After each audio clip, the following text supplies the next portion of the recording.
तैयारी शुरू करनी चाहिए हमें नेशनल गेम्स की, उनका इनेकाद करने के लिए, ताकि हम बेहतरीन मेयार की नेशनल गेम्स करें और उसके साथ फिर हमें इंशाल्लाह एक उस अगले साल जो रिवाइवल हमने करना है उसमें भी मदद मिलेगी। इसी तरह जो सैफ गेम्स हैं उसके लिए भी हमें भरपूर तैयारी करनी चाहिए और ये एक मौका होगा पाकिस्तान के पास सॉफ्ट इमेज अपना बढ़ाने का कि दुनिया में जो लोग आपने देखे हाल ही में कि जो वर्ल्ड कप्स हैं इनको हासिल करने के लिए कितने कितने अरबों डॉलर की इन्वेस्टमेंट करते हैं ताकि वो खेलों के बहाने अपने मुल्क को प्रमोट कर सकें। तो ये हमारे पास एक मौका होगा, इसके लिए हमें अच्छी तैयारी करनी चाहिए और बैनुल अक़वामी मेयार की अपनी सलाहियत आलमी सतह के खेलों के मुकाबले मुनक़्क़द करने की साबित करनी चाहिए। इसी तरह जो नेशनल यूथ इंटर्नशिप प्रोग्राम है इसको हमने पिछले साल प्लानिंग कमीशन से भी चलाने की कोशिश की थी, क्योंकि ये एक बहुत बड़ी ज़रूरत है। आज हमारे नौजवानों में सबसे ज़्यादा बेरोज़गारी फैली हुई है और उस बेरोज़गारी को ख़त्म करने का एक ही रास्ता है कि उनको हम मार्केटेबल स्किल्स दें। वो डिग्री ले आते हैं लेकिन उनके पास वो स्किल्स नहीं होते कि जो मार्केट से रिलेट कर सकें। सो हमने गालिबन बाइख्तियार नौजवान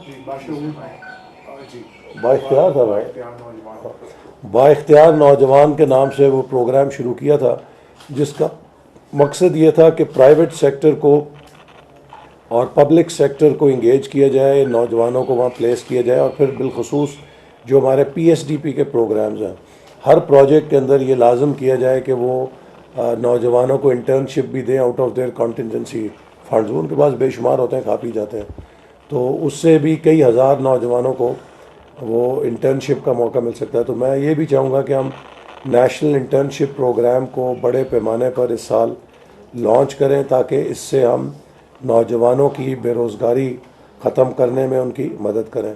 और इसी तरह जो ख़ास तौर पे पसमानदा इलाके हैं, बलूचिस्तान जैसा सूबा जो है, इसे हमें ख़ास तौर पे टारगेट करना चाहिए कि जहाँ पर लोग नौजवानों को गुमराह कर रहे हैं, हम इन नौजवानों को पॉजिटिवली इंगेज करें, ये इंटर्नशिप प्रोग्राम में रोज़गार से मुंसलिक करें ताकि वो अपने मुल्क के लिए किरदार अदा कर सकें।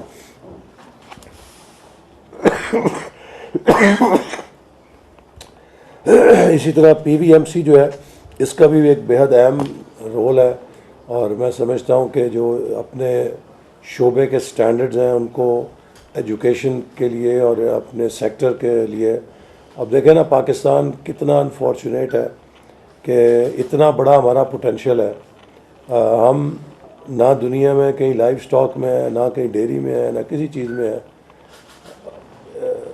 दुनिया में Pakistan is the 5th largest milk producer country, but if you look at the per animal yield that is lowest. 1500 litre फी जा रहे हैं, क्योंकि कितना है 700। इसराइल कितनी कर रहा है 13,000 तक पहुंच गया, 13,000 लीटर तक पहुंच गया। 11,000 तो एवरेज होगी ऑलमोस्ट दुनिया में वो लोग, यानी अच्छे मुल्क जो हैं वो तो, और कुछ नहीं 7-8 हज़ार तो चली जाती है हर जगह। हम 1000 से नीचे बैठे हैं, तो कितना लम्हा फ़िक्री है कि इतना अल्लाह ताला ने हमें इंडाउमेंट दिया है।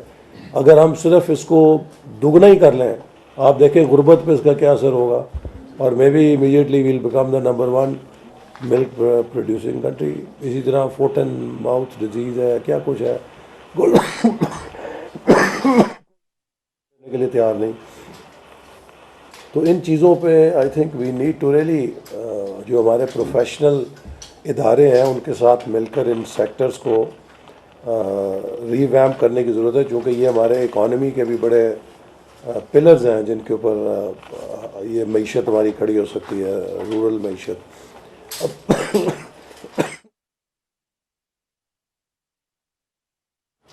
इंडिया इस वक्त अगरचे वहाँ गाँव में आता है, वो शायद हमसे ज़्यादा बीफ एक्सपोर्ट करा दुनिया को, हम जो है किसी गिनती शुमार में नहीं है। सो जो अपने स्टैंडर्ड्स हैं वो भी आप रेगुलेट करें, लेकिन अपनी इंडस्ट्री को भी इस मामले में, जिस तरह पाकिस्तान इंजीनियरिंग काउंसिल है, उनको भी मैं ये कहता हूँ कि आपका काम सिर्फ ये नहीं है कि आपने रजिस्टर ऑफ मेंबर्स मेंटेन करना है, आपका काम ये भी है कि आपने इंजीनियरिंग एजुकेशन में एक्सलेंस लेकर आनी है। आपका काम ये भी है कि आपने अपने डोमेन को दुनिया से हम आंग करना है, और वो आप ऐसे ही कर सकते हैं ना कि जो आपकी एजुकेशन हो रही है, जो आपके प्रोग्राम चल रहे हैं, उनके अंदर इस तरह की आप तरबियत दें। अब मिसाल के तौर पे हर वेटनरी यूनिवर्सिटी को ये टास्क होना चाहिए कि your job is not to produce degrees, your job is to make an impact on the economy. अब हमारे यहाँ एक वेटनरी कॉलेज है, उनको मैंने कहा है कि भाई मुझे आपका फ़ायदा तब होगा कि अगर हमारे ज़िले में आपके ज़रिए एक पोल्ट्री का क्लस्टर डेवलप हो। मुझे फ़ायदा तब होगा कि आपके ज़रिए जो डेयरी का क्लस्टर है वो वैल्यू एडिशन हो। मुझे आपका फ़ायदा तब होगा कि जब लाइफ स्टॉक का क्लस्टर जो है वो इम्प्रूव करे। लेकिन अगर आपने एक आइवरी टावर बना के वहाँ पे सिर्फ लेक्चर देने हैं और डिग्रियाँ बांटनी है, तो उसकी तो मुल्क को ज़रूरत नहीं है शायद इतनी। मुल्क को ज़रूरत है तालीम ऐसी कि तालीम जो डेवलपमेंट में कंट्रीब्यूट करे, अप्लाइड नॉलेज हो, और आप कम्युनिटीज़ के साथ इंगेज करके। तो ये आप इस हवाले से ये सारे वाइस चांसलर्स को बुलाएं और इनको इस मामले में तलकीन करें कि किस तरीके से हम ये वेटनरी एनिमल साइंसेस जो हैं इनको पाकिस्तान के अंदर ज़रूरी शोबे में, रूरल इकॉनमी में एक ड्राइवर ऑफ ग्रोथ बना सकते हैं। बहुत ह्यूज पोटेंशियल है। जैसे मैंने कहा कि देखिए ना, क्या वजह है कि पूरा मिडल ईस्ट बड़ा है, हमारे यहाँ से पोल्ट्री नहीं जा रही, वो पता नहीं कहाँ से, ऑस्ट्रेलिया से जाती है, लैटिन अमेरिका से जाती है, उधर से उड़ के आती है। हम नहीं पैदा कर सके, उनकी पूरा गल्फ था, हम उनको गोश्त नहीं दे सके यहाँ से। बलूचिस्तान में इतनी ज़मीन थी, लाइफ स्टॉक था, यहाँ से तो हमें पूरा फीड करना चाहिए था। तो ये वो चीज़ें हैं कि जिन पर अब तवज्जो करने की ज़रूरत है, because Pakistan is really at the brink. और अब we have no more chance to fail, we just have to turn the tide, turn around the country और मूव अपवर्ड्स। और मैं अक्सर ये कहता हूँ कि ये एक मिशन बनाना चाहिए हमें कि आज से 24 साल के बाद इस खित्ते में 2 मुल्क अपने आज़ादी के 100 साल मनाएंगे, एक भारत और एक पाकिस्तान। और ये दोनों मुल्क तारीख़ का सामना कैसे करेंगे, ये वो सवाल है कि जो हर किसी को जवाब देना चाहिए। अभी वो हार्वर्ड यूनिवर्सिटी का केस स्टडी तो सोशल मीडिया पे चल रहा है कि at 75 years when will the नाजुक मोड एंड। ठीक है, तो वो बहरहाल ये सवाल तो है ना जायज़ कि भाई 75 साल हो गए, हर दफ़ा हम टेक ऑफ करते हैं और अपने हाथ से क्रैश कर देते हैं। अपने हाथों से हमने अपने आप को हमेशा क्रैश किया, किसी बाहर से आगे किसी ने नहीं किया। तो now this must end, now we need a long plunge for 24 years, ताकि हम तारीख़ के सामने सुरखरू हो सकें। एंड आई टेल यू कि ये बात हमें पेश नज़र रखनी चाहिए कि अगर हिंदुस्तान के मुसलमानों की फ़ी का आमदनी पाकिस्तान की फ़ी का आमदनी से ज़्यादा हो गई, तो हम तारीख़ को क्या जवाब देंगे? कोई जवाब नहीं दे सकेंगे। तो ये अब गलतियाँ जो हैं, जो लग्ज़शें हैं, उन्हें दूर करने का वक्त है, और the whole nation has to work very hard. And finally we must realise that this country now is being run on borrowed money. वफाकी हुकूमत की कुल आमदनी 7,000 अरब है। इस साल कर्ज़ों की अदायगी तकरीबन 8,000 अरब है। 1,000 अरब उधार लेना पड़ेगा कर्जे अदा करने के लिए। 700 अरब cost of running the civil government है, वो अलग है। 800 अरब से ज़्यादा पेंशन है, वो अलग है। 1,800 अरब का दिफाई बजट है, वो अलग है। तकरीबन 900-950 अरब का डेवलपमेंट बजट है, वो अलग है। 1,000-1,200 अरब की ट्रांसफ़र्स हैं, वो अलग हैं। इसी तरह 1,001 अरब की, 900 अरब की तकरीबन सब्सिडीज़ हैं, वो अलग है। All of this is borrowed. अब आप देखिए कि अगर आप यहाँ पे ये पानी का गिलास भी पी रहे हैं ना, तो ये भी उधार के पैसे से पी रहे हैं। तो ये सिचुएशन तो सस्टेनेबल नहीं है।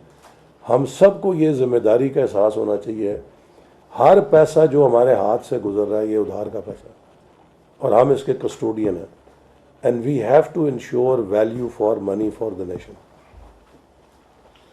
हम किस तरीके से इस वसाइल से, जो उधार के वसाइल हमारे पास हैं, इसमें वसाइल का ज़िया रोक सकते हैं, किस तरीके से वसाइल की चोरी रोक सकते हैं, और किस तरीके से इन वसाइल को प्रोडक्टिव बना सकते हैं, वगरना खुदा न खास्ता यानी कि जो इस वक्त आसार हैं वो कोई बहुत ज़्यादा अच्छे नहीं हैं।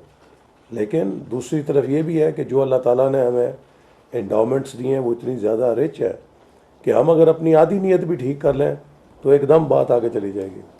तो बात है नीयत ठीक करने की। अगर हम, और मैं अक्सर ये इन्हें कहता था, मैं तो ये कि यकीन करें ये नेशनल स्पोर्ट सिटी वाला प्रोजेक्ट जो है इसने मुझे ब्लड प्रेशर का मरीज़ बना दिया।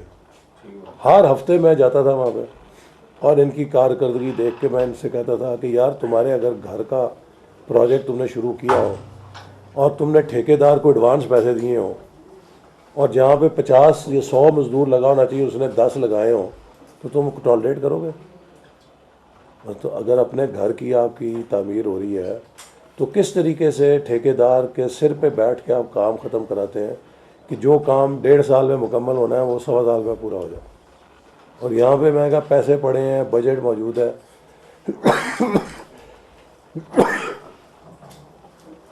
और आपको फिक्र ही नहीं है कि इस पैसे का क्या करना है, कैसे करना है। तो ये वो जिम्मेदारी है जो हमें पब्लिक सेक्टर में लेकर आनी है और इंशाल्लाह अगर आए हम सब अपना किरदार अदा करें तो कोई वजह नहीं है कि मुल्क दोबारा आगे फौरी तौर से तरक्की ना कर सके। ठीक है, थैंक यू वेरी मच।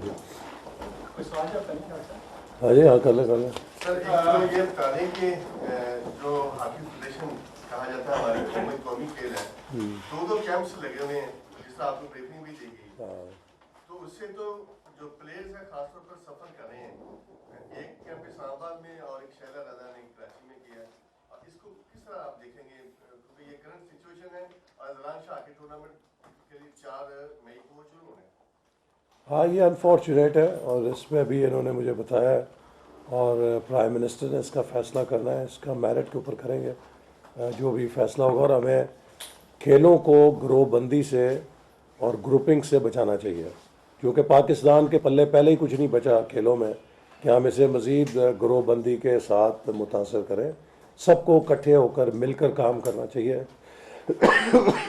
ताकि पाकिस्तान की जो खोई हुई ग्लोरी है हम उसको वापस लेकर आ सकें। और एक सर इदारा है पाकिस्तान स्पोर्ट्स बोर्ड, और माशाल्लाह ये एक 1962 का एक कानून था जिसके तहत बना, इसका अपनी एक इनफरादी हैसियत है, इंडिपेंडेंट बॉडी है। लेकिन रिसेंटली बहुत देखा गया है कि मिनिस्ट्री के ऑफिशियल बहुत ज़्यादा इंटरवीन करते हैं और ऑफिसर्स जो है खासकर और वर्कर्स जो हैं वो इतने दबे हुए हैं मिनिस्ट्री के नीचे कि वो इंडिपेंडेंटली काम नहीं कर सकते। कब से शिकायत है? 4-5 महीने की बात है। मैं तो आपसे 2013-18 की बात कर रहा हूँ। मैं देख चुका हूँ इतने जो आप कह रहे हैं 2013-18 में जो इस इदारे की कारकर्दगी है उसका खमियाजा मैं भुगत चुका हूँ।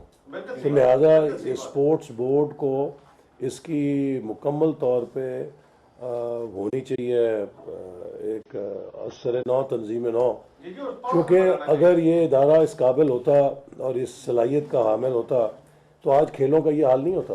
आप ये देख लें कि पाकिस्तान क्रिकेट बोर्ड ने भी तंग आकर मिनिस्ट्री ऑफ आईटी से चांस छुड़ा दी और बाबू जो ब्यूरोक्रेसी जो बैठी उनकी बहुत ज़्यादा इंटरफेरेंस थी, उन्होंने सीधा प्राइम मिनिस्टर के पास गया। समझते हैं आप इसको रिवाइव करेगा?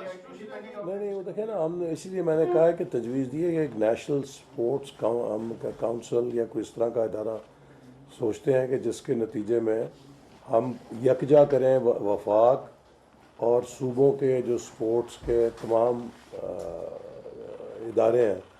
और चूँकि देखें इसको आप मुकम्मल डिवॉल्व भी नहीं कर सकते क्योंकि जो इंटरनेशनल प्रोटोकॉल्स हैं और इंटरनेशनल गेम्स हैं उसमें मुल्क ने पार्टिसिपेट करना है और मुल्क ने शिरकत करनी है। तो इसमें ज़रूरत इस बात की है कि सबको इंटीग्रेट किया जाए और इसको खुद मुख्तारी इस सेंस में दी जाए कि एक बिल्कुल प्रोफेशनल इदारे के तौर पे काम करें। और उसके लिए हम इसकी ह्यूमन रिसोर्स का जायज़ा लेंगे और यकीनन हमें खुशी होगी कि स्पोर्ट्स बोर्ड एक खुद मुख्तार इदारा बने, लेकिन इसके लिए ज़रूरी है कि उसके अंदर एक बड़ी प्रोफेशनल ह्यूमन रिसोर्स हो।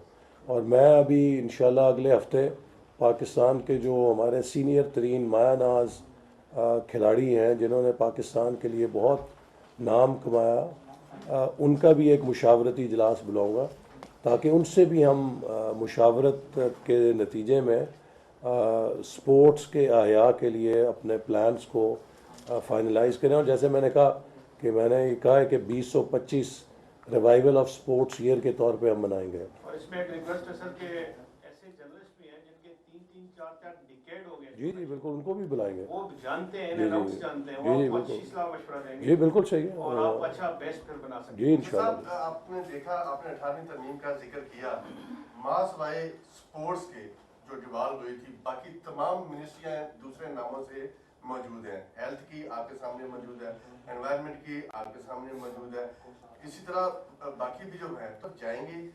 एक तरफ यूथ मिनिस्ट्री अलग चल रही है और एक तरफ आईपीसी अलग चल रही है।